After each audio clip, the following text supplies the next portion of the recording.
ato Mulatu Magarsa Morale Gutes Bonchatida Magarsa Mulatura Bonchatida Bekala Garba Hegadani Kaka Dagata Kumbe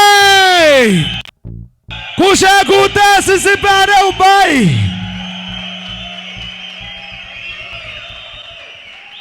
እናመሰግናለን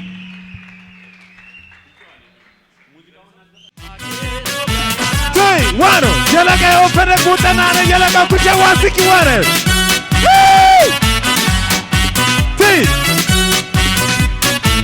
Hevole Hevole Hevole Hevole Hevole Hevole Mahada Tidiosir Mambo Tainena Frataya Hanumita Frata Tafuto Ituma Fayata Dawa Ija Maradu Gawala Tawarka Maizana Simitaria Vita Amoy Wagai Kadaria Vita Pesha Kopo Sibetela Yalaga opere Gutana Darase Arwasa Hey!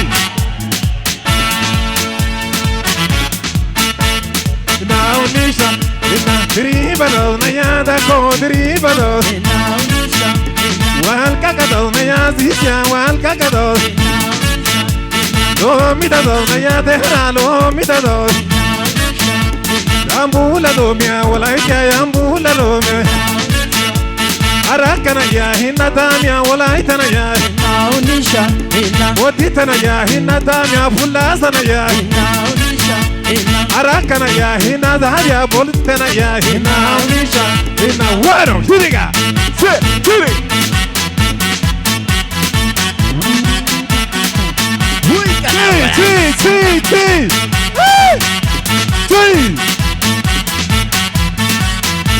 lale lale lale lale lale amma yetyo amma lale lale lale lale lale amma yetyo Amma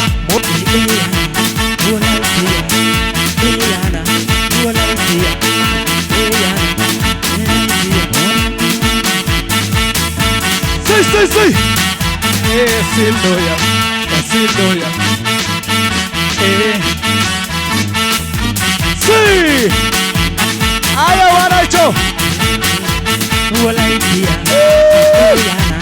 Walaitia Wano Walaitia Walaitia Sildoya Sildoya Sildoya Sildoya Sildoya Sildoya Sildoya Sildoya Sildoya Sildoya Sildoya Sildoya Salga Matia Hey Oika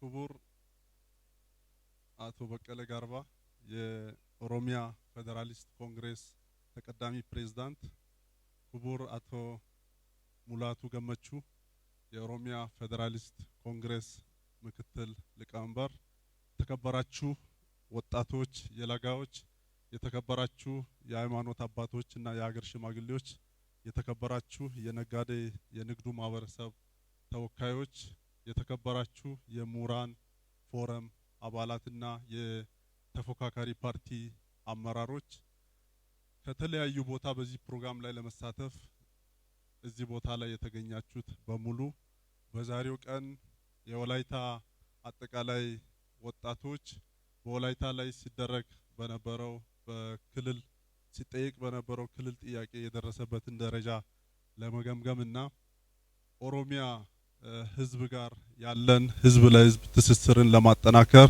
እንዲሁም የተለያዩ ልምዶችን እዚህ ቦታ በጋራ ለመከፋፈል ታስቦ በተዘጋጀው ምክክር መድረክ ላይ ለመሳተፍ እንኳን አደረሰን እንኳን አደረሳችሁ ለማለት ፈልጋለሁ። የዛሬ መድረክ ዋና ዓላማ በዋናነት የወላይታ ህዝብ እንደሚታወቀው ዙሪያ ካሉት ህዝቦች ጋር ለረጅም ዘመናት አብሮ ተሳስሮ የኖረ ህዝብ እንደሆነ ይታወቃል።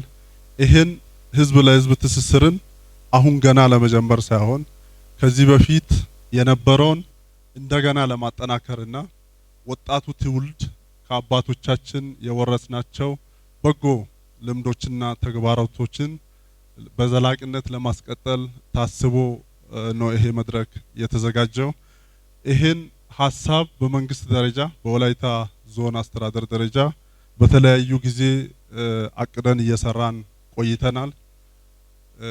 በዛሬው ቀን ወይም በዚህ መድረክ እኛ በዋናነት የፈለግነው ከኦሮሚያ ወንድም ህዝቦች ጋር ያለን ታሪካዊ ትስስሮችን በማጠናከር እዛ ጋር ያሉ ምርጥ ተሞክሮቹን እዚህ የኛ ወጣቶች የኛ ምሁራን በመውሰድ ሰላማዊ ትግል ሰላማዊ የመፍት ጥያቄዎች እንዲቀርቡና በዛው ሂደት እንዲቀጥሉ ለማድረግ ታስቦ ነው ይሄ መድረክ የተዘጋጀው። ከኦሮሚያ ክልል ጋር ወይም ከኦሮሚያ ህዝብ ጋር በጣም የቆየ ትስስር እንዳለን ይታወቃል። ያው እኛን የጋራ የሚያደርጉ በርካታ ጉዳዮች አሉ። ከነሱ መካከል ከዚህ በፊት ሲደረጉ የነበሩ የመብቶቹን ለማስከበር ሲደረጉ የነበሩ ትግሎች የጋራ ያደርጋሉ። እንደምታውቀው የወላይታ ህዝብም የኦሮሚያ ህዝብም ከዚህ በፊት በነበረው ስርዓት ሁለቱም ጭቁን ህዝቦች ናቸው። ከዚህ ጭቆና ለመላቀቅ በሚደረገው ትግል ላይ ወላይታ ህዝብም ለኦሮሚያ ወንድም ህዝብ ጎን ላይ በመቆም የኦሮሚያ ህዝብም ደግሞ ለወላይታ ህዝብ ጎን በመቆም በጋራ ትግል ሲያካሂዱ ቆይቷል። በትግል የመጡ ውጤቶችንም በጋራ ሼር ሲያደርጉ ቆይቷል። ያው የኛ ታሪክ እንደሚያሳየው የሜጫና ቱላማ ትግል ማንሳት ይቻላል። ከዚህ የወላይታ ታጋዮች እስከ ኦሮሚያ ድረስ በመንቀሳቀስ እዛ በነበረው ትግል ላይ ትልቅ ሚና ሲጫወቱ ቆይቷል። ሌላው እኛ እዚህ አካባቢ ባለን ያው ትግል ላይ በዋናነት የወላይታ ክልል ጥያቄ የዘመናት ጥያቄ እንደሆነ ይታወቃል። በዚህ ትግል ላይ በቀጥታም በተዘዋዋሪ የኦሮሚያ ወንድም ህዝቦች ሚና እጅግ በጣም ትልቅ ነበረ።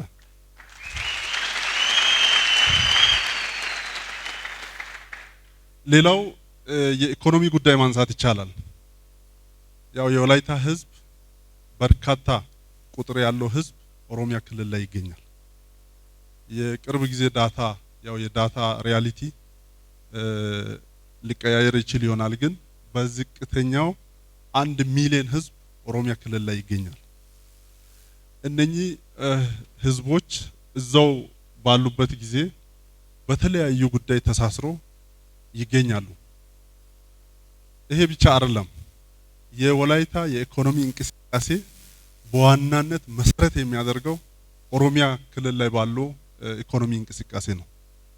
የሆነ ወቅት ላይ አምና ይሆናል ከዚህ ከሶዶ ቦዲቲ አርጎ ወደ ሻሸመኔ የሚወስደው መንገድ የሆነ ወቅት ላይ ለቀናት ተዘግቶ በርካታ የኢኮኖሚ እንቅስቃሴዎች ቆሞ ነበር። ይሄ ማለት የኦሮሚያ ሰላም የወላይታ ሰላም ነው። የወላይታና የኦሮሚያ ሰላም የኢትዮጵያ ሰላም ነው። ስለዚህ ይሄን ወጣቶች አባቶች በአግባቡ በመገንዘብ ተገቢ ድጋፍ ሊደረግ ይገባል ብለን ትስስሩን ለማጠናከር ታሳቢ ስለተደረገ ነው። ይሄ ብቻ አይደለም። ያው ከዚህ በፊት የኛ ሰው ሁሉም ኢትዮጵያ ክፍል ላይ በኢትዮጵያዊነት አምኖ የሚኖር ህዝብ መሆኑ ይታወቃል።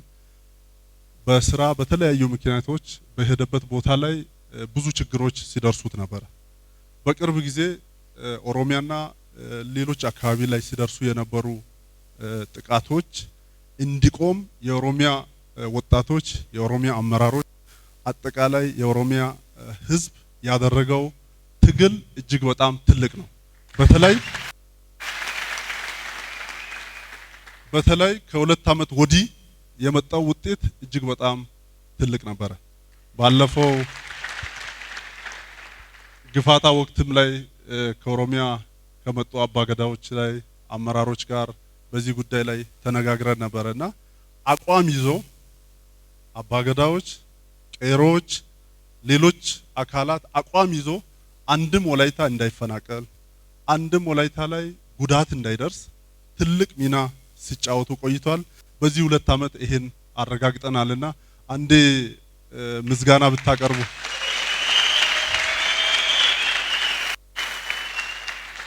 ይሄ በዚህ ልክ ስርዓት ይዞ እንዲሄድ እዚህ ቦታ ላይ የተገኙ አቦ በቀለ ገርባ እንዲሁም አቦ ሙላቱ ገመቹ የነሱ ፓርቲ ያደረገው ትግል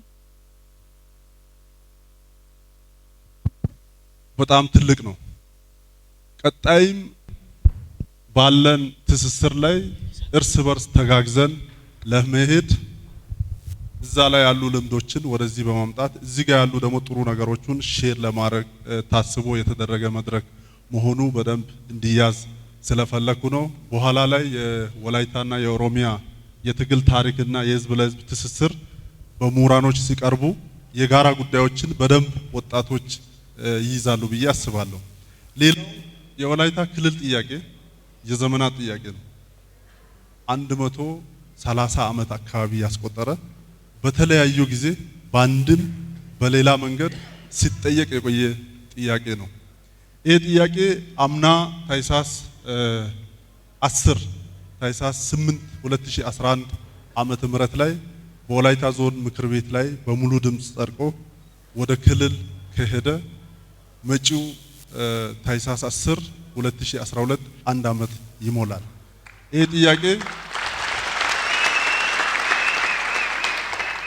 ይሄ ጥያቄ ሰላማዊ በሆነ መንገድ እንዲፈታ በርካታ ትግል በጋራ ስናደርግ ቆይተናል። ክልል ምክር ቤት በጊዜ በዚህ ጉዳይ ላይ ተሰብስቦ ውሳኔ አስተላልፎ ለሚመለከተው አካል ባለማቅረቡ የተነሳ ወላይታ ላይ በጣም ልዩ የሆነ ሰላማዊ ሰልፍ ግንቦት 9 2011 ተደርጎ በዛ ሰላማዊ ሰልፍ ላይ ይሄ ጥያቄ ምላሽ ማግኘት አለበት የሚለውን በጋራ አሰምተናል። ከዚህ በኋላ የተለያዩ መድረኮች ላይ ይሄ ጥያቄ በአግባቡ እንዲመለስ ለመንግስት አካላት ጥያቄ ስናቀርብ ቆይተናል። ያው በሕገ መንግስቱ ላይ የክልል ምክር ቤት በ1 ዓመት ውስጥ ህዝበ ውሳኔ ማደራጀት መቻል አለበት የሚለው ጊዜ ሊጠናቀቅ ቀናት ብቻ ስለቀሩ ባለፈው የወላይታ ዞን ምክር ቤት አስቸኳይ ምክር ቤት ጠርቶ ይህን አቋም ለሚመለከተው አካል ገልጿል።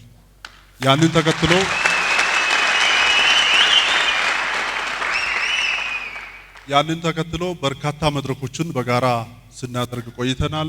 ከወላይታ ሽማግሌ ምክር ቤት ጋር፣ ከወላይታ ነጋዴዎች ጋር፣ ሃይማኖት አባቶች ጋር፣ አመራር አካል ጋር በተለያዩ ጊዜ የተለያዩ መድረኮችን በጋራ አድርገናል። በዛ ሁሉ መድረክ ላይ ይሄ ጥያቄ የወላይታ የህዝብ ጥያቄ መሆኑንና ይሄ ጥያቄ ሰላማዊ በሆነ መንገድ ህገ መንግስቱን ተከትሎ እንዲመለስ ለሚመለከተው አካል ወጥ በሆነ መንገድ አቋማችን ሲገልጽ ቆይተናል። ይሄ መድረክም የወላይታ ክልል ጥያቄ የደረሰበትና አጠቃላይ ሁኔታ ላይ በጋራ ጉዳዮች ላይ በጋራ ለመመካከር ታስቦ የተዘጋጀ መድረክ መሆኑ በአግባቡ እንዲያዝ ፈልጋለሁ። በዚህ ሂደት ላይ ትልቅ ሚና የተጫወቱትን የወላይታ የለጋዎችን በወላይታ ዞን አስተዳደር ስም ለማመስገን ፈልጋለሁ።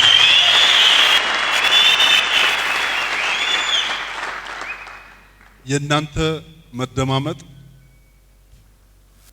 በጋራ ጉዳዮች ላይ በውይይት ቁጭ ብለን የትኛው ነው የሚያዋጣው የትኛው ነው ጉዳት ያለው ብለን ተነጋግረን የጋራ ጉዳዮች ላይ የጋራ አቋም የያዝን መምጣታችን ይሄ ጥያቄ ወደዚህ ደረጃ እንዲደርስ ትልቅ ሚና ተጫውቷል። ይሄ ብቻ ሳይሆን በኢትዮጵያ ትግል ታሪክ ላይ ትልቅ ትምህርት የሚሆን ተግባር ሲፈጸም ቆይቷል።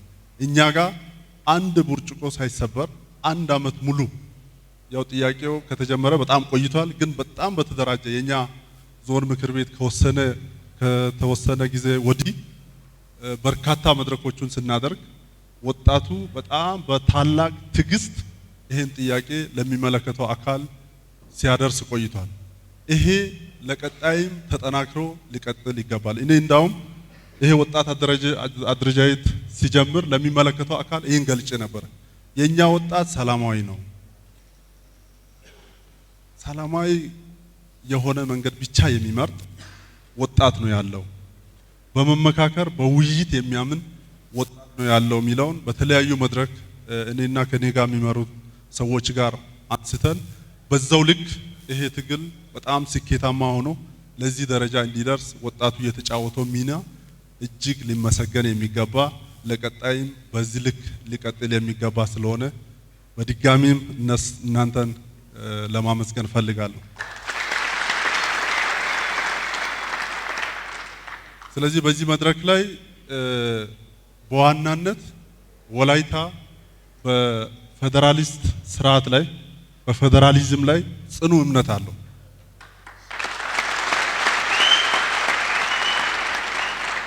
የኛ ጥያቄ መመለስ እንደ ሀገር ለምንገነባው ለፌደራል ስርዓት ለፌደራሊዝም ትልቅ እና ጉልህ ሚና ይጫወታል ብዬ አምናለሁ።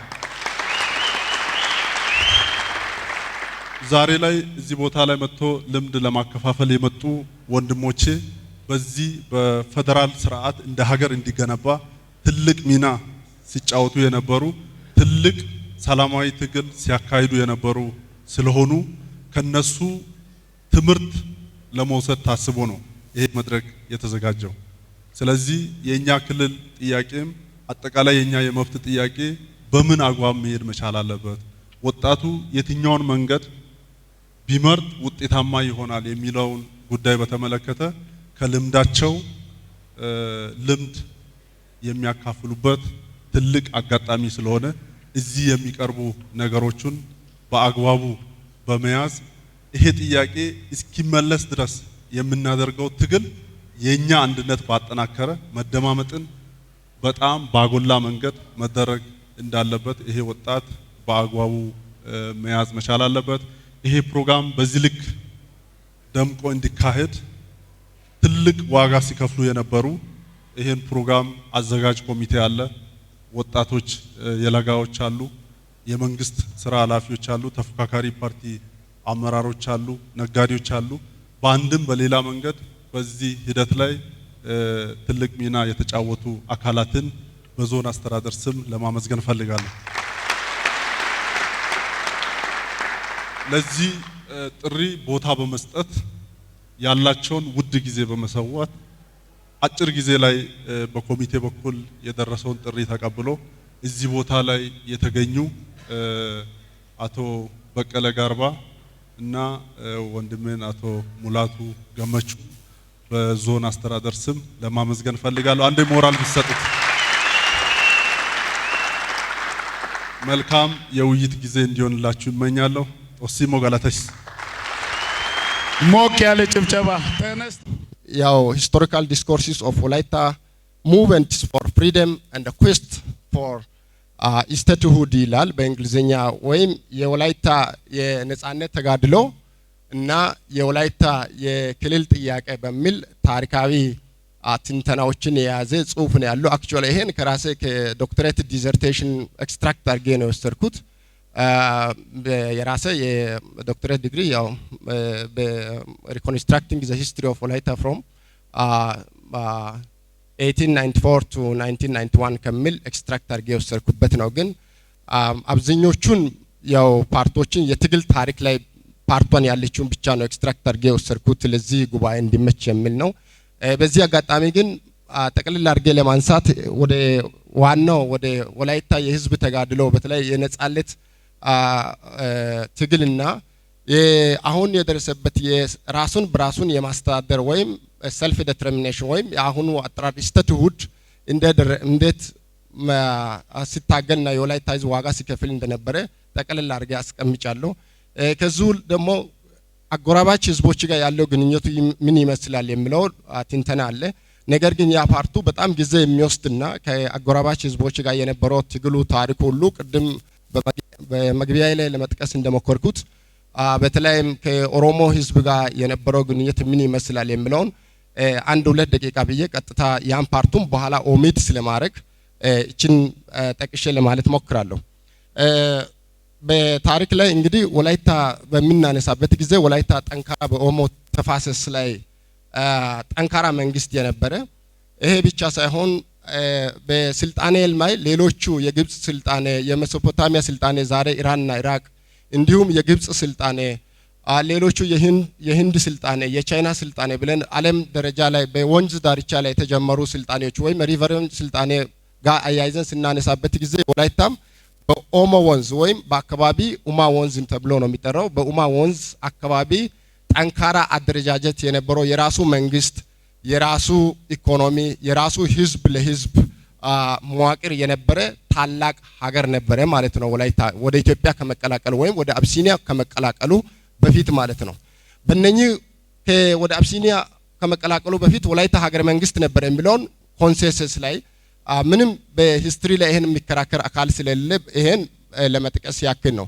ይሁን እንጂ ከነኚህ ከኋላ በነበሩ ጊዜያት ወላይታ ላይ ቅድም እንዳልኩት ዙሪያ ላይ ካሉ ህዝቦች ጋር ጠንካራ ግንኙነት ነበረ። ጠንካራ እርስ በርስ ተጋብቶ በጋብቻ በለቅሶ በተለያዩ ማህበራዊ ኢኮኖሚያዊና ፖለቲካዊ ጉዳዮች ላይ ጠንክሮ የነበረ ሶሳይቲ ነው። ነገር ግን እኔ ፎከሱ አጋጣሚ እንግዶችም ከኦሮሚያ ክልል ስለመጡ ከኦሮሞ ጋር ያለው ግንኙነትን በሚናነሳበት ጊዜ የንጉስ ሞቲ አባጎሞል ልጃቸው የወላይታ ንጉስ ጎቤ አግብቶ በወላይታና በጅማ ኦሮሞ መካከል ጠንካራ የፖለቲካዊ ግንኙነት ነበረ ማለት ነው። ስለዚህ ይሄ ምን ያሳያል ማለት ነው? የወላይታ ህዝብና የጅማ ኦሮሞ ጠንካራ ከ19ኛው ክፍለ ዘመን መዝጊያ በፊት ጠንካራ ግንኙነት ነበራቸው ማለት ነው። ይሄ ብቻ ሳይሆን በርካታ አይቨሪ ሌሎች ስፓይሲስ እነኚህ የተለያዩ የቅመማ ቅመም እንዲሁም ወላይታ ቡልኮ የወላይታ አልባሳቶቹ እስከ ጅማ ከዛ ደግሞ ከጅማ መካከል ላይ የንግድ እንቅስቃሴም ጠንካራ የነበረ ከፖለቲካዊ ግንኙነት ባሻገር ጠንካራ የንግድ ግንኙነት መኖሩን ግልጽ ነው።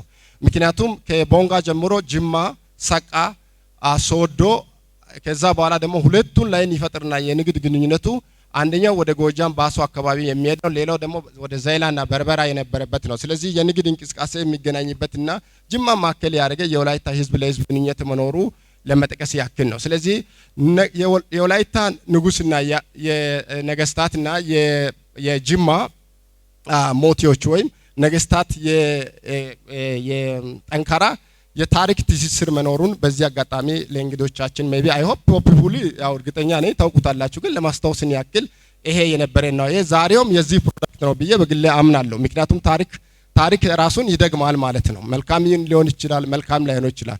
እንደዚሁም ደግሞ ታዋቂ የወላይታ ንጉስ የመጨረሻው የወላይታ ንጉስ ካውጦና በሚናነሳበት ጊዜ የንጉስ ካውጦና ማዳልቾ ቤተሰብ አርሲ በነገራችን ላይ ከዚህ ወደ 50 ኪሎ ሜትር ነው። አርሲ ማዳልቾ ቤተሰብ የንግስት ወርቄ ቦኩ ልጅ ናቸው ማለት ነው ንጉስ ጦና። እንደዚሁም ወላይታ እኔ አሁን ነኝን ለመጠቀስ ያክል ነው እንጂ ወላይታ ከካምባታ ወያታ ከዙሪያ ካሉ ካዲያም በርካታ ህዝቦች ጋር ጠንካራ ግንኙነት ነበረ። ግን የኦሮሞ በዚህ መካከል ላይ ጎልቶ የሚወጣና የተረጋጋ የዲፕሎማሲያዊ ግንኙነት የነበረ ህዝብ መሆኑን በዚህ አጋጣሚ ለማነስ ፈልጋለሁ። ታሪክም ይሄን ዛሬ ደግሟል ማለት ነው። ስለዚህ ይሄን በሚናነሳበት ጊዜ በቀጣይ የሚደረጉ ሁሉ ታሪክን ታሳቢ ያደረጉ ናቸውና አይ ሆፕ ወላይታ ከማዕከላዊ መንግስት ጋር ቀጥታ ካሁኑ በኋላ እኛ በአሁን ደረጃ ላይ የምናስበው እኛ ዲፋክቶ ስተትነን እኛ ብለን ነው የምናስበው። እንግዲህ አንድ ሀገር መንግስት ውስጥ አንድ ሀገር የሚተዳደርበት ህግ ስላለ መዋቅራዊ ህግ ስላለ ወይ ፍሬምወርኩ ስላለ ኮንስቲቱሽናል ፍሬምወርኩ አፕሩቭ እስከሚያደርግ ድረስ ነው። ከዛ በኋላ ሆፕፉሊ ደጁር ስቴት ሆነን ያው ጠንካራ መንግስት ለመንግስት አስተዳደር ለአስተዳደር ህዝብ ለህዝብ ግንኙነት እንቀጥላለን የሚለውን ታሳቢ እንዲደረግ ነው። ግን ከዚህ ካልኩኝ ቅድም እንዳልኩት እንግዲህ ወላይታ ሀገር ነበረ ማለት ነው። ከዛሬ 105 ዓመት በፊት ሀገር መሆኑን ምንም እዛ ላይ ብዥታ የለም። ሜቢ ሌሎቹ አንዳንድ ሰዎቹ የራሳቸው አስተሳሰብን የራሳቸውን ታሪክን ፋላሲ በሚያደርግ ስርዓት ውስጥ የራሳቸውን አስተሳሰብ የሚያስቀምጡ አሉ። ነገር ግን ጠንካራ ህዝብና መንግስት መሆኑ ሁሌኛ የምናነሳው ይሄ ዛሬ እኛ የምንታገለው ወላይታ ህዝብ ትግል ሳያስፈልገው ወላይታ ህዝብ ሌላ አናሊሲስ እና ትንተና ሳያስፈልገው ህግና ስርዓት እስከፈቀደ ድረስ ህግና ስርዓት በሚፈቅደው መንገድ የራሱን አስተዳደር ራሱን በራስን የማስተዳደርን የራሱን በራሱ የመወሰን ስልጣኑን ኤክሰርሳይዝ ማድረግ ይገባል በ21ኛው ክፍለ ዘመን ብለን እናደርጋለን። እስካሁን 125 ዓመታትን ይሄን ተነፍከን ቆይተናል። ካሁኑ በኋላ ትውልዱ ይሄን አንነፈግም የሚል አቋም መኖሩንም በዚህ ውስጥ ለመግለጽ ነው። ግን በተለይ ወደ መጨረሻው ወደ እኔ ስቴትመንቱ ምንድነው ጃስቲፊኬሽኑ ሲግኒፊካንሱ የጥናቱ ዳራ የጥናቱ ጠቀሜታ የጥናቱ ጥያቄው ኦብጀክቲቭ የሚለው ግልጽ ስለሆነ እሱም ፓርት ጊዜውን ለመቆጠብ እንግዶቹ መጥቶ የራሳቸውን ጊዜውን ሼር ለማድረግ ስለሚገባቸው መጨረሻው ወደ ኮንክሉዥን አካባቢ ወይም ወደ መጨረሻው ፓርት መጥቼ የተወሰነ ሐሳብ ለማንሳት ነው። ቅድም እንዳልኩት ወላይታ ኢትዮጵያ አልነበረም። ይሄን ክሊርሊ መንገር እንፈልጋለን። ከዚህ በፊትም በጽሁፍን ስንነግር ነበረ። የዓለም ህዝብ ያወቀበት ነው። ከዛሬ 125 ዓመት በፊት ወላይታ የራሱ የቻለ ሀገርና ህዝብ ነበረ። የወላይታ ካዎቹ ይሄን ምን ልበት ወላይታ በራሱ መንግስት የሚተዳደራል። በነገራችን ላይ ወላይታ በታሪክ ላይ 3 ስርወ መንግስታት ነበሩ። ወላይታ ማላ፣ አሩጀና ትግሪያ እና ስርወ መንግስታት ነበሩ ማለት ነው። እያንዳንዱ መንግስታት መካከል በርካታ ንጉሶች አሉ። ከነኚህ ንጉሶችን ጀነራሊስ በሚንቆጥርበት ጊዜ ወደ 50ዎቹ የሚሆን ነገስታት ተፈራርቀው የሚያስተዳድሩበት አካባቢ ነበር ማለት ነው ወላይታ። ስለዚህ ይሄ ኢንዲፔንደንሲው 1887 ላይ ወይ በፈረንጅ 1894 ላይ ተገቷል ማለት ነው። ምክንያቱም ሌላ ወራሪ ኃይል መጥቷል ማለት ነው። እኔ የኦሮሞ ጻፊዎቹ እና አሰፋ ጃላታ እና የፕሮ ኦሮሞ ጻፊዎች የምንላቸው ፈረንጆች እና ሆልኮምብ ሌሎቹ ደግሞ እነ ሲሳይ ኢብሳ የጻፉትን ፓርቱን ሼር አደርጋለሁ። ምክንያቱም ኢትኖ ናሽናሊስት ስለሆንኩኝ ማለት ነው። ምክንያቱም ለምንድን ነው ይሄን ማነሳበት?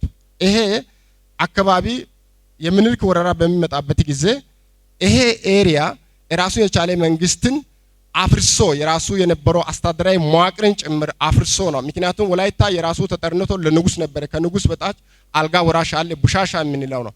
ወላይታ የራሱ ፓርላማ ነበረው። ፓርላማው አፐር ሎየር ቻምበር ብለን ዘመናዊ ጊዜ የምናከፋፍለው 12 የምክር ቤቱ አባላት ያለው ሎየር ቻምበር አፐር ቻምበር የምንለው ሎየር ደግሞ 54 ምክር ቤት የነበረው ወላይታ ፓርላማ ነበረው ማለት ነው። ባልሞና ነው የምንለው በወላይታ። ከዚህ ቀጥሎ ደግሞ ወላይታ የሚኒስትሮች አሉ ወይም በወላይታ ሞጮና ነው የሚባለው። ወይ እነኚህ እንግዲህ ሞጮና ስር ሚኒስትሮች በምናነሳበት ጊዜ ለምሳሌ ወላይታ ላይ ጣጨ ሞጮና አለ፣ አሁን ፖሊስ ፎርስ የምንለው። ሌላው ደግሞ ሚጣ ሞጮና አለ፣ ዲፌንስ ፎርስ የምንለው። እንደዚሁ ሌላው ወላይታ ደግሞ የተለያዩ 5-6 የምንለው አሁን ሴኩሪቲ ፎርስ ብለን የምንጠራው ደህንነት ኃይል ብለን የምንጠራው በአማርኛ ላይ ብለን የምንጠራው አይነት ጠንካራ የአስተዳደር መዋቅር። ከዛ ከላይ ንጉሱ ጀምሮ ወደ ታች ስንመጣ አሁን ለምሳሌ ለሴንትራል መንግስት፣ መካከለኛው መንግስት ወይም አካባቢ መንግስት ወይ ጎጥ መንግስት ወይ ቀበሌ መንግስት እንደምንለው ወላይታ ላይ የራሱ የቻለ ወላይታ ቢታ ወይ ወላይታ መንግስት አለ። ከታች ደግሞ ወላይታ ዳልጋማንቲያ ተብሎ ወላይታ ከታች ደግሞ ከወላይታ መዋቅር በታች ዳልጋማንቲያ አለ፣ ክልል አሁን የምንለው አደረጃጀት አይነት። ከዛ በኋላ ደግሞ ሞታ አለ፣ አሁን ዞን ብለን ወይም ፕሮቪንስ ብለን ሳብ ፕሮቪንስ ብለን የምንጠራው ማለት ነው። ከዛ በታች ደግሞ ወረዳ መዋቅር አለው። ይሄ ምንድነው ወላይታ ላይ ልክ አላና ዳና ብለን የምንጠራው ነው። ከዛ ወላይታ ወረዳውን ብለን በምንጠራበት ጊዜ ሹቻ አለ። ስለዚህ ወይም ቀበሌ ድረስ ራሱ ስትራክቸር የነበረው ጠንካራ መንግስት አለ። ያ ጠንካራ ስለኒቦላ ያለ ሶሳይቲ ስለሆነ ሁሉ ጊዜ ከ125 ዓመት ዛሬ ትውልዱ ይሄ የለጋ ከመድረሱ በፊት ያለው አባቶቻችን ብዙ ዋጋ ከፍሎ አጥንታቸው ተከስክሶ ይሄ ዛሬ ያለንበትን ደረጃ ደርሷል።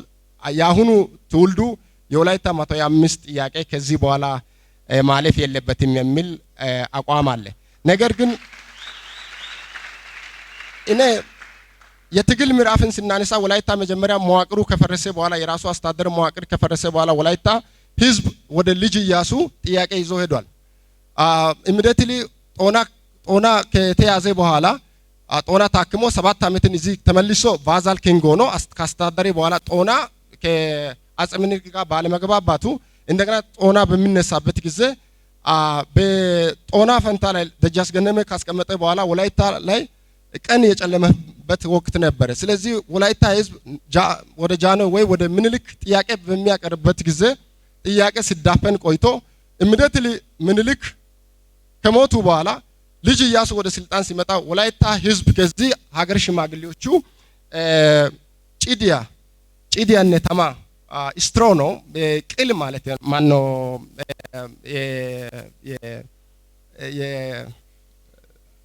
ጤፍ ጭድና እሳትን ይዞ አናታቸው ላይ ተሸክሞ ከዚህ እስከ ቱንጋ ይሉታል ያው ፍንፍኔን ማለት ነው ከዚህ እስከ ፍንፍኔ ወላይታ ህዝብ አብዩቱታ ይዞ ፔቲሽን ነው በወቅቱ ጽሁፍ ስክሪፕት ስላልነበረው ጭድና እሳትን ስትራውና ፋይርን በአናታቸው ይዞ እስከ አዲስ አበባ ሄዶ ይሄን ጥያቄ አቅርቧል። ስለዚህ ወላይታ ህዝብ የራሱ መፍትሄ ተነፍጓል። በወቅቱ ጥያቄ ላይ የነበረው የወላይታ የራሱን አስተዳደር መዋቅሩ ማጣቱ ነው ጥያቄው። ከዛ በኋላ ደግሞ የመጣው ግፉ ይሄን አንቀበልም። ስለዚህ ለኛ እስቶት አካል ከሆነ ድረስ በርግጥ ወላይታ ህዝብ ምንድነው የሚያምነው ኢትዮጵያዊነት ላይ የሚያምንበት በአንደኛው ጉዳይ ሌሎች ዓለማት ላይ ጀርመን ላይ ኢጣሊያ ላይ አንድ እንደሆነ ሀገር ግንባታ ላይ የተደረጉ ክስተቶችን ስህተቶችን ሀገር አሁን የሚያስቀጥል ከሆነ ይቀበላል። ሀገርን አሁን የማያስቀጥል ከሆነ ወላይታ ህዝብ የተከፈለው ዋጋ ጥያቄ ያነሳል ማለት ነው። ስለዚህ በወቅቱ ጭድና እሳት ከዚህ እስከ አዲስ አበባ ተሸክሞ ሄዶ ለማዕከላዊ መንግስት ቅሬታን አቅርቧል። ይሄ አንደኛው የትግሉ ፓርት ነው። ኢሚዲየትሊ ይሄን ሳሊመለስ ወላይታ ሁሉን ህዝብ አንድ ድምጽ አንድ ልዩነት ሳይኖር ወላይታ ህዝብ ይሄን የነበረውን በወቅቱ የነበረው የመልከኛ ስርዓት ከወላይታ ትከሻ እንዲወርቅ ወላይታ ህዝብ በጋራ ታግሏል። ያ ትግሉም የተመራው በሀጤሮ ሀኒቾ የሚባል ጠንካራ የትግል ሰው ነበር። ስለዚህ በወላይታ አካባቢ ምን ይባላል? ሀኒቾ ድርባ ይባላል። ስለዚህ ዘ አፕራይዚንግ ኦፍ ሀኒቾ የምንለው ማለት ነው። ስለዚህ ወላይታ እስከዛው ድረስ ይሄን ጥያቄ ይዞ እንደሄደ የታሪክ ትግል ያስቀምጣል።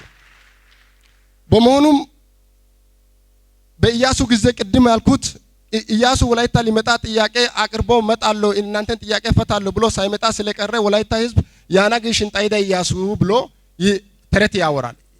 ምክንያቱም ሰገሌ ጦርነት ላይ እዛ በሰገሌ ጦርነት ላይ ሰሜን ኢትዮጵያ ስለመጣ ኢያሱ መጥቶ የኛ ጥያቄያችን መዋቅር ጥያቄ ይፈታል የሚል ውስጡ ኮሽን ስለነበረው ህዝቡ ይሄን አቅርቧል። በርግጥ ያቀረበበት ወይ እንደዚሁ አሁን በዘመናዊ አሁንኛ በሚናቀርበው አይነት ባይሆንም ማለት ነው።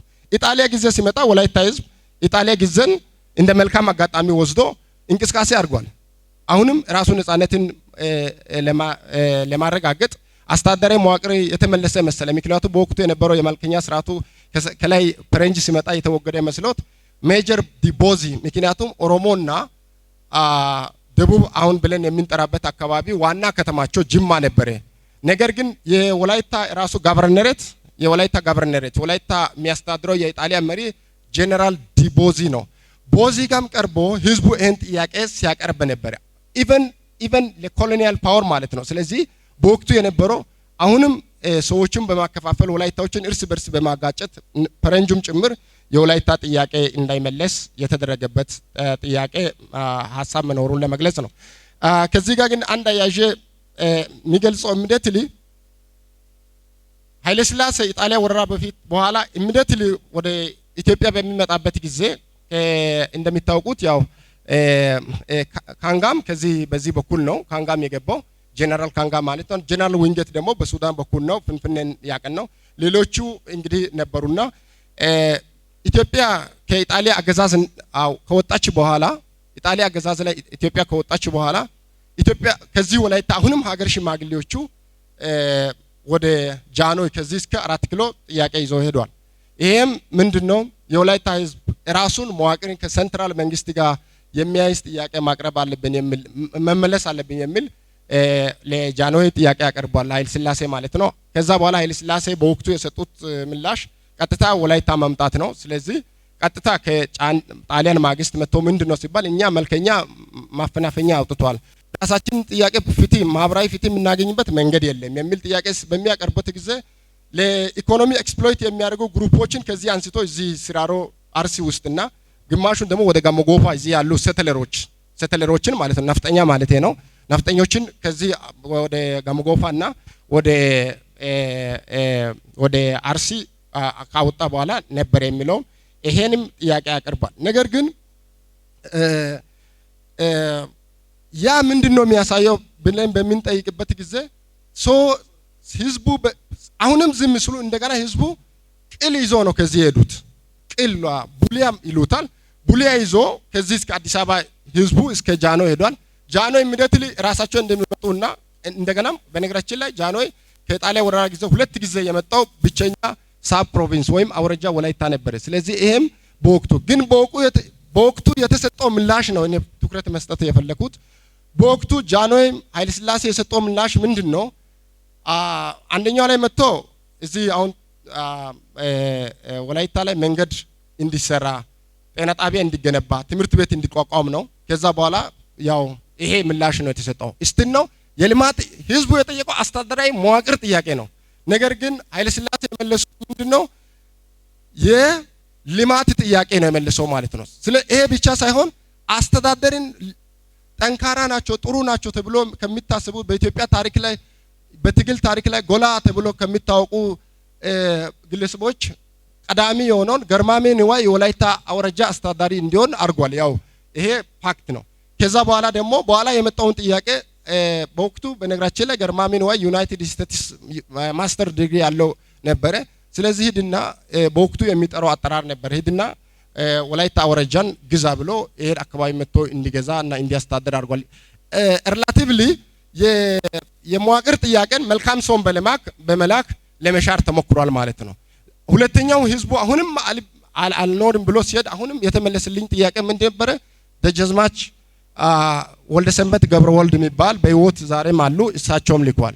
አሁንም ይሄ ብቻ ሳይሆን ወላይታ አግሪካልቸራል ዴቨሎፕመንት ዩኒት የሚባል ሌላ የወርልድና አይኤምኤፍ ፕሮጀክት ላይ ፋንድ የሚደረግ ጭላሎ አርሲ ላይ ጭላሎ አግሪካልቸራል ዴቨሎፕመንት ዩኒት የሚባል እዛው አቋቁሞ እዚህ ላይ ደግሞ የወላይታ አግሪካልቸራል ዴቨሎፕመንት ዩኒት ወይም ዋዶ ብለን በሚንጸረ ቃል የምንጠራውን ምላሽ ሰጥቷል። ስለዚህ አስተዳደራዊ ጥያቄ በሚነሳበት ጊዜ ልማት ጥያቄ እየመለሰ መልካም ሰዎች የሚያባብል እየመለሰ በርካታ ዋጋ የተከፍሎበታል። ወደ ደርግ በሚመጣበት ጊዜ ደርግ የወላይታ ጥያቄ ለመመለስ ሞክሯል። ታሪክን አንክድም።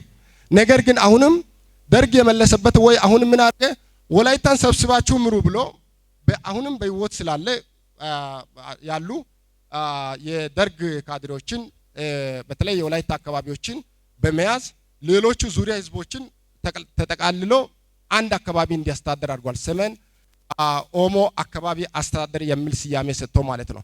ወላይታ እስቲል ነው የሚጠይቀው የመዋቅር ጥያቄ ነው። ወላይታ ዲሮጋቲቭ ስሞች የነበሩትን ደርግ በርግጥ አስወግዷል። የራሱን ቋንቋ የሚያወራበታን የወላይታ ቋንቋ የሚዲያ ቋንቋ እንዲሆን የተወሰነ መልስ በመስጠት አሁንም አስተዳደራዊ ጥያቄ እንዳይመለስ ጃምፕ ተደርጎ አልፏል ማለት ነው። ስለዚህ ይሄን ምን ያሳያል ማለት ነው? ወላይታ ባለፉ መንግስታትን በሚናነሳበት ጊዜ የሚጠይቀው ጥያቄ ሁሉ በልማት በመልካም ሰዎች እየተመለሰ መምጣቱን ለመግለጽ ነው። ስለዚህ ይሄ ከዚህ ትግል ያሁኑ የላጋ ከዚህ ተምሯል ማለት ነው። የኛ ጥያቄ ዛሬም ቢሆን መሆን ያለበት የተጠየቀው ነው እንጂ ያልተጠየቀው ጥያቄ መመለስ እንደሌለበት ያው በዚህ አጋጣሚ ጽሁፉ ሪኮማንድ ያደርጋል ማለት ነው። ምንም እንኳን ሪኮማንዴሽን መጨረሻ ላይ ቢሆንም በዚህ አጋጣሚ ያው ተናግሬ ለማለፍ ነው። ነገር ግን ወደ ኢህአዴግ በሚመጣበት ጊዜ ኢህአዴግ ጊዜ ላይ ወላይታ ጥያቄ በትራንዚሽናል ቻርተር ተመልሷል። ያልተመለሰው ግን ወላይታ የማዕከል ወላይታው ማዕከሉም ሚስ ማድረጉ ነው እንጂ የወላይታ ጥያቄ ተመልሷል። በትራንዚሽናል ቻርተር ወላይታ ክልል 9 ነበር። ካርታ አለ ያው ኦፕን ስለሆነ ማንም ወላይታ ክልል 9 ነበር። ትራንዚሽናል ቻርተር ወይም ከ1991 በፈረንጅ አቆጣጠር እስከ ህገ መንግስቱ በኋላ አንድ ሰው ይሄ ክልል 7 እስከ ክልል 11ን ጨፍልቆ አሁን ያለውን ይሄ አሁን ሰሞኑን የፈረሰውን ደቡብ ብሔር ብሔረሰቦችና ህዝቦች ክልል መንግስት የሚለውን እስከሚሰይም እስከሚሆን ተደርጓል። በርግጥ በወቅቱ ይሄ ወላይታና ሌሎቹ 7 ክልል 7 8 9 10 11 እና 12 ያሉትን ጨፍልቆ አንድ ክልል በሚሆንበት ጊዜ የታሪክ ባለሙያዎቹ የህግ ባለሙያዎቹ ይሄ አድሮ የሚፈነዳ የጊዜ ቦምብ ነው ብሎ ይሄን ለጨፈለቀው አካልም ጭምር ሲናገር ነበር። ነገር ግን ያው ጥያቄ እንግዲህ ምንም እንኳን በክልል 9 ቢባልም ለ3 አመት ብቻ ነው የቆየው። ከዛ በኋላ ደግሞ ተመልሶ ደቡብ የሚባል በአቅጣጫ በ21ኛው ክፍለ ዘመን ሲጀመር በአቅጣጫ የሚሰየም ማንነት አይኖርም። ይሄ ተደርጓል። ይሄንም ያው አሳይመንት እንድትይዙ ነው። ነገር ግን ኢህአዴግ ከመጣ በኋላ ወላይታ ህዝብ ሌላ አደጋ ተጋርጦበታል። 1992 አካባቢ በፈረንጅ 2000 ላይ አሁንም ሌላ ወላይታ ህልውና ለማክሰም ይሄን ጥያቄ ህዝብ በሚጠይቅበት ጊዜ ህልውና ለማክሰም ሌላ ደግሞ ኤስፕራንቶ ቋንቋ ኤስፕራንቶ ነው የኔ ቋንቋ እንትን ስላይደለ ኮቴሽን ነው። ኤስፕራንቶ ቋንቋ ሌላ ህዝቦችን በጋራ ሜካፕ የሆነ ቋንቋ 25 ከ5 እና ከ6 7 ቋንቋዎቹ ፈጥሮ ኤስፕራንቶ ቋንቋ ወገጉዳ የሚባል አምጥቶ የወላይታ ህልውና እንዲጨፈልቅ ተደርጓል። ያም ደረብለትሊ ወላይታ የውስጡ የአስተዳደራዊ መዋቅር ጥያቄ ክልል 9 ያጣበት መመለስ አለበት የሚል አስተሳሰብ በውስጡ ስላለ በወቅቱ የነበሩ የአስተዳደራዊ መዋቅሩ ይሄን በደል አድርሶታል። ስለዚህ ከወላይታ እንግዲህ ትግል በምናነሳበት ጊዜ ይሄን ዞሮ ተከማችቶ ቅድም ያልኩ ታይሚንግ ቦምብ ይሄ ባለፈው የፈረሰውን ክልልን የደቡብ ክልልን እስከሚደርስ ድረስ የወላይታ ህዝቡ ጥያቄ አደረጃጀት ጀምሮ ከጥያቄ ጀምሮ በተለያዩ አካላት ላይ ሲጠየቅ የነበረ በመሆኑ መጨረሻ ላይ ዛሬ የደረስንበት ደረጃ ደርሷል። ስለዚህ ዛሬ ደረጃ የምንደርስበት ጊዜ አንደኛው ትልቁ ኦፖርቹኒቲ የተፈጠረው በተለይ ከ2010 ወዲህ በሀገር ደረጃ ላይ የነበረው በኢህአዴግ የሚባል ፓርቲ በወቅቱ የነበረው ማለት ነው ኦፒፑሊ ኦፊሻሊ አሁን ኢህአዴግ የሚባል የጠፋ ይመስለኛል። ስለዚህ መንግስት ስለዚህ በወቅቱ ከዛሬ 2 አመት አካባቢ በራሱ በኢህአዴግ ውስጥ እኔ በኢህአዴግ ውስጥ የነበረው ለውጥ ነው የምለው በኢህአዴግ ውስጥ የነበረው ለውጡ በተለይ ደግሞ የኦሮሞ ወጣቶች ደም የተከፈለበት ዋጋ ሀገሪቷ ወደ ሁለተኛ ሀገሪቷ ወደ ዲሞክራሲ ጽንሰ ሐሳብ እና የህዝቦቹ ምላሽ የሚያገኝበት ፍንጭ የተገኘበት ነው። ፍንጭ የተገኘበት ስለነበረ ይሄ ጥያቄ አሁንም በወላይታ አካባቢ ጠንከር ብሎ ተነስቷል የሚለው ለመንገር ነው። ስለዚህ ይሄ ጠንካራ አደረጃጀቱ ወጣቶቹ ተምሯል ማለት ነው። የወላይታ የለጋ ነው የሚባለው ኦሮሚያ ቀይሮ እንደሚባለው በጠንከር ባለ በተለይ የህዝብ ጥያቄ መሆኑን ከመንግስታዊ መዋቅር ውስጥ ያሉ ሰዎቹ ነጋዴዎች ሌሎቹ ምሁራን ሁሉም የህዝብ ጥያቄ መሆኑን በገንፍሎ በአደባባይ ለወጥቶ ዛሬ የመጣበትን ትግል ደረጃ መጥቷል። ስለዚህ ያን እንግዲህ ትግል በሚደረግበት ጊዜ የወላይታ የለጋ የተጠቀማቸው ስልቶች አሉ። በተለይ ከዓለም አቀፍ ማህተመ ጋንዲ እንዲሁም ከደቡብ አፍሪካ በተለይ ከኔልሰን ማንዴላ የተማራቸው የናን ቫዮለንት እንቅስቃሴን ሲያደርግ ዛሬ የደረስንበት ደረጃ ደርሷል። ይሄ ብቻ ሳይሆን የለጋ ሲከተል የነበረው ናን ቫዮለንት ወይም ከአመጽ ነጻ ትግል ብቻ ሳይሆን በነገራችን ላይ አመጽ ነጻ ብቻ ባይሆን ኖሮ እርግጠኛ ሆኜ ለመናገር እኔ የምሞክረው ጥያቄ እስካሁን ይመለስ ነበር። እኛ የተከተልነው ኦብቪየስ አፍሪካ ላይ ጉልበት ካልተጠቀም ከአብዛኛው ጥያቄ ለመመለስ በስልጣን ያለው መንግስት ይሁን ማንንም ብዙም ያው ምላሽ አይሰጥም። ይሄ ስለዚህ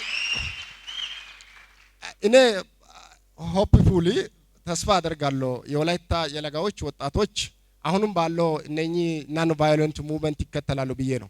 ነገር ግን እሱ አይደለም ዋናው። ወላይታ ከዚህ በሚበልጥ የሀገሪቱን ህገ መንግስትን መሰረት ያደረገ ህጋዊና ስርዓትን በተከተለ መንገድ ነው ሲጠይቅ የነበረው። ስለዚህ ሁለት ቴክኒካል አፕሮቾችን የለጋ ሲከተል ነበረ ማለት ነው። አንደኛው ናን ቫዮለንት ሙቭመንት ነው። ሁለተኛው ደግሞ ህገ መንግስታዊ ጥያቄ ነው ወይ ኮንስቲቱሽናል ፍሬምወርክ ውስጥ የተከተሉ ጥያቄዎችን ተከትሎ እስከ ዛሬ ጥያቄ መጥቷል። ስለዚህ መጨረሻ ማለት ነው። ምን ይሁን ይሄን ከተከተልን እኛ ምንድነው የምንለው? ጽሁፉ ምንድነው የምለው? እንግዲህ ጽሁፉ ፕሩቭ ስለሚያደርግ ነው እኔ የምናገረው ማለት ነው። ጽሁፉ በጽሁፍ ነው የሚነግረው፣ እኔ በአፍ ነው። ለ105 ዓመታትን የቆየው የወላይታ ጥያቄ አንድና አንድ ነው። ከማዕከላዊ መንግስት ጋር ራሱ ግንኙነት ይፍጠር የሚል ጥያቄ ሲጠየቅ ነበረ። መመለስ አለበት የሚለው ነው ኮንክሉዥኑ። ሁለተኛው Wolaita people paid great pain and wound for the freedom and the statehood of determining itself. የወላይታ ህዝብ በርካታ ቁስሎችን አሳልፏል። በርካታ ውጊያዎችን አሳልፏል። በርካታ ሞቶችን ቀምሶ ማረግ መሆን ያልነበረበትን ዋጋ ስለከፈለ እነኚህ ቁስሎቹ በአጭር ጊዜ መታከም አለባቸው ብለን እናምናለን። የወላይታ ጥያቄ ህገ መንግስታዊ ነው፣ መብትም ነው። ልመና ጥያቄ አይደለም፣ መሆንም የለበትም። ወይ አርኛ ምንከተለው ሰላማዊ እስከሆነ ድረስ ምንከተለው ህገ መንግስትን እስከሆነ ድረስ የመጣንበት ታሪክ ሂደቶች ሁሉ ይሄን ኦብዘርቭ አድርጎ ወይም ይሄን ፓስ አድርጎ የመጡ እስከሆነ ድረስ ግዴታ ደም መፍሰስ አለበት፣ ግዴታ የሰውን ደም ካልጠጣው የሚል አጋንንታዊ አስተሳሰብ የወላይታ ህዝብ አይቀበልም።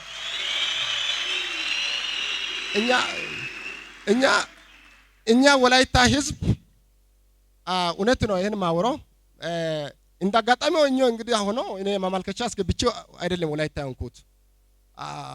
ነገር ግን ውጫዊ ሆኜ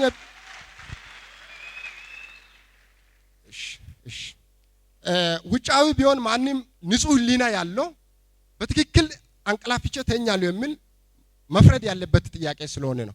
ስለዚህ እኛ እስካሁን ያው የወላይታ ዞን በአስተዳደር መዋቅር ላይ ወላይታ ዞን ምክር ቤትም ጥያቄ የወላይታ የወሰነው ውሳኔ ሀሳብ የምክር ቤቶቹ የተወሰኑ ሰዎቹ አጋጣሚ ውክልና ስላገኙ ነው እንጂ የወላይታ ህዝብ ጉዳይ ስለሆነ ይሄን በአጭር ጊዜ የወላይታ ህዝብ ህገ መንግስታዊ ጥያቄ ምላሽ ማግኘት አለበት። የሚመለሰው ደግሞ ህገ መንግስቱና ህገ መንግስቱ መሰረት አድርገው ነው። የከለ ጥናት ውጤት ነው የደደን በነገራችን ላይ ደደን ጥናት ውጤት የሚባለው የወላይታ ህዝብ በወቅቱም አልተቀበለም። እኛ እናውቃለን፣ ያው አመራሮችም የሚያውቁት ኬዝ ነው። ስለዚህ የሀገሪቱ ህገ መንግስት ከዚህ በታች ነው። ስለዚህ ወላይታ ጥያቄ ሰርግ ነው እዚህ ግቢ ሰርግ ውስጥ ስላለን ርችትን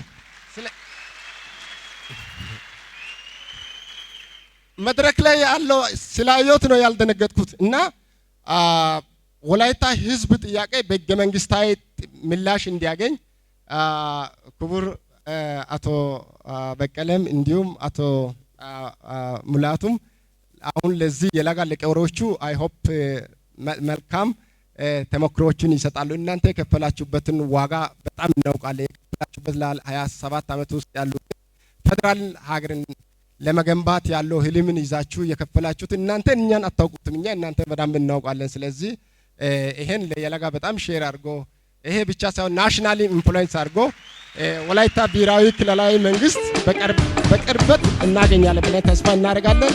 እግዚአብሔር ይስጥልን። ታንክ ዩ